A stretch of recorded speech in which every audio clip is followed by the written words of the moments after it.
2013 marks the 500th anniversary of the founding of Florida in the year 1513. This is also the year that the nation's preeminent historians, archaeologists, and scholars of all things Florida collaborated on the definitive book on the subject, The History of Florida. The release of the text coincided with a rare two-day meeting of the minds, affording academia and the public alike a unique, once-in-a-lifetime live experience.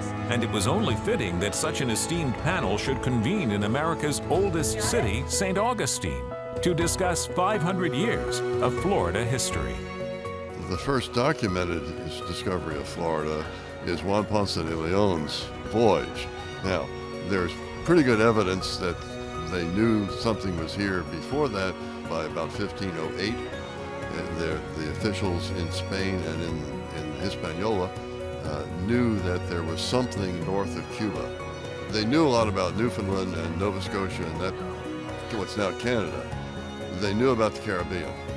They were hoping that there was open water between the two of them that would allow a voyage directly to Asia. The story of the Fountain of Youth seems to have been added later by the official historian of the empire in writing in the 1590s.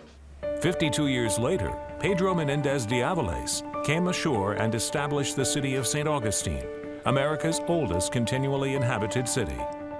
As early as 1559, the Spanish realized that they needed to colonize Florida. And then when we have St. Augustine a few years later, they're coming in to protect their resources, to keep other maritime navies out of Florida and to protect their treasure ships as they're heading back to Spain.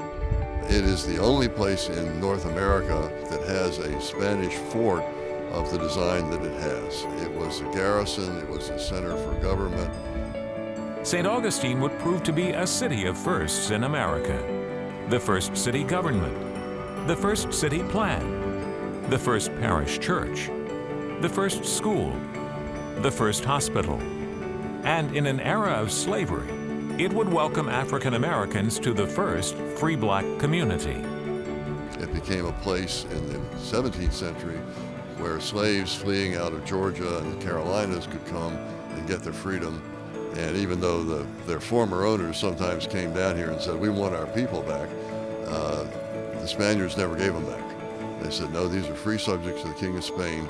The Spanish Florida period really is something important for people to understand, that the United States was not all Pilgrims and Puritans in New England, but instead a place like this that incorporated Indians and Africans of different ethnicities, Europeans from all over, and people lived together in this small community, worked together. It's a role model, I think, really for what we could achieve today. Over the ensuing 5 centuries, Florida would change hands from Spanish to English and back to Spanish again before becoming an American territory, and eventually the 27th state of the United States of America. Over the years, it would experience both triumphs and challenges, but it would always persevere.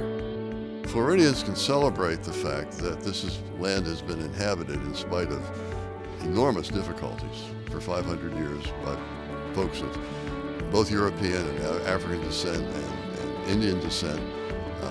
So it really is an amazing story of human endurance in the face of often very, very difficult conditions. They can celebrate the fact that this is where citrus was introduced into North America. They can celebrate the Hispanic heritage, which is here and is now being increasingly recognized in Florida and is part of the national heritage. There are many things, some of them very recent, some of them more going back much further in time.